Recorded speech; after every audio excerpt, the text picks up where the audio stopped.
તો બનાસકાંઠામાં વરસાદી તારાજીને લઈને વિધાનસભા અધ્યક્ષે બેઠક યોજી હતી। વિધાનસભાના અધ્યક્ષ શંકર ચૌધરીએ તાત્કાલિક બેઠક બોલાવી હતી। થરાદ ખાતે અધિકારીઓ સાથે શંકર ચૌધરીએ મહત્વની બેઠક યોજી હતી। વરસાદને લઈને જિલ્લામાં પરિસ્થિતિનો તાગ મેળવવા બેઠક યોજાઈ। કલેક્ટર, એસપી, ડીડીઓ સહિતના અધિકારીઓ બેઠકમાં હાજર રહ્યા। વાવ, થરાદ, સુઈગામ, ભાભર તાલુકાઓમાં પૂરની સ્થિતિ અંગે ચર્ચા કરાઈ। ખેતરોમાં પાણી ભરાઈ જવાથી ખેડૂતોના પાક નષ્ટ થયા છે। શંકર ચૌધરીએ કહ્યું, પાણીનો નિકાલ રણમાં થતો હતો, પરંતુ રણ પણ પાણીથી ભરાઈ ગયું છે।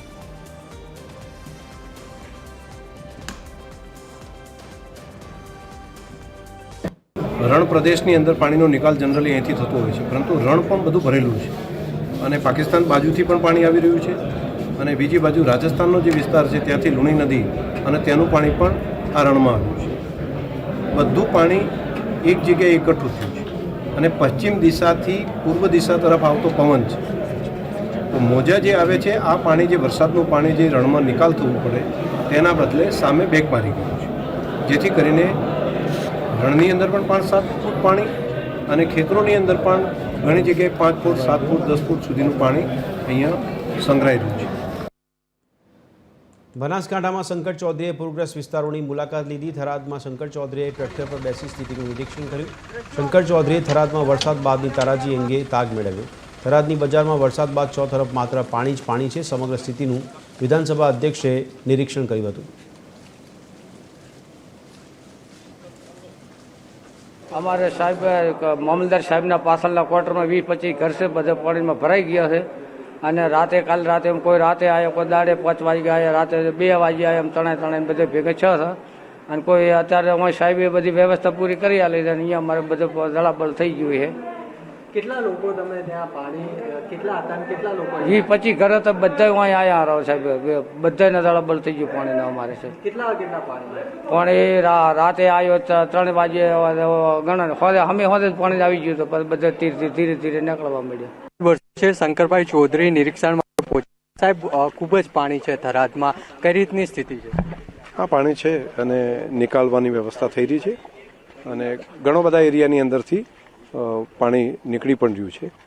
લોકોને શિફ્ટ કરીને એમની પણ વ્યવસ્થા રેસ્ક્યુ કરીને પણ સ્કૂલોમાં બાકી જગ્યાએ વ્યવસ્થા કરાવી છે અને એમને ભોજનની બીજી વ્યવસ્થા પણ કરવામાં આવી રહી છે। કેટલા લોકોનું રેસ્ક્યુ કરવામાં આવ્યું છે, એમના માટે કઈ રીતની વ્યવસ્થા કરવામાં આવી?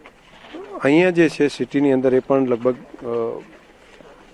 અલગ અલગ સ્કૂલોની અંદર બાકી જે ઊંચાણવાળી જગ્યા છે ત્યાં જઈને હજારની સંખ્યામાં છે। બાકી તો દરેક ગામની અંદર વ્યવસ્થા કરી છે, દરેક ગામના લોકોએ ગામની શાળાની અંદર। એ આંકડો હજુ એક્ઝેક્ટ દરેક ગામનો નહીં મળી શક્યો। ઘણા ગામોમાં પાણી છે, રોડ ઉપર પાણી છે, તો એના નિકાલ માટે પ્રશાસન કઈ રીતના કામ કરી રહ્યું છે? પ્રશાસન સતત રાત દિવસ, અત્યારે રાત્રે પણ બધા ટીમ જિલ્લાના કલેક્ટરથી કરીને બાકી બધી ટીમો, દરેક ડિપાર્ટમેન્ટ લાગ્યા છે, રાત દિવસ કામમાં લાગ્યા છે। અળવાસ પણ હવેથી જો વરસાદ ધીમો પડી જશે તો ઘણી બધી અળવાસ થઈ જશે। આ રીતે મોડી રાત્રે શંકરભાઈ ચૌધરી છે, તેઓ જે વિધાનસભાના અધ્યક્ષ, તેઓ થરાદની બજારમાં નીકળ્યા હતા અને જે પાણી ભરાયા છે તેનું નિરીક્ષણ તેમના દ્વારા કરવામાં આવી રહ્યું છે। કેમેરામેન તુષાર પરમાર સાથે મૌલિક ઉપાધ્યાય, TV13 ગુજરાતી, બનાસકાંઠા। તો TV13 પર એક્સક્લુઝિવ દ્રશ્યો આપ જોઈ રહ્યા છો। વિધાનસભાના અધ્યક્ષ શંકર ચૌધરી છે, તેમના દ્વારા થરાદની મુલાકાત લેવામાં આવી હતી અને વરસાદી પરિસ્થિતિનો તાગ મેળવવામાં આવ્યો હતો અને જે જરૂરિયાતમંદ લોકો છે, જે લોકો ફસાયા હતા, તેમને મદદ કરવા માટે તંત્રને આદેશ પણ આપવામાં આવ્યા હતા અને સાથે સાથે તંત્ર દ્વારા રાત દિવસ મહેનત કરવામાં આવી રહી છે કે વરસાદી સ્થિતિમાં ફસાયેલા લોકોને મદદ પહોંચાડવામાં આવે તેવી પણ વ્યવસ્થા કરવામાં આવી છે। અલગ અલગ વિભાગો પાડીને વિવિધ વિસ્તારોમાં ટીમ પહોંચી હોય અને કામગીરી કરી રહી હોય તેવું TV13 સાથે વાતચીતમાં શંકર ચૌધરીએ જણાવ્યું હતું।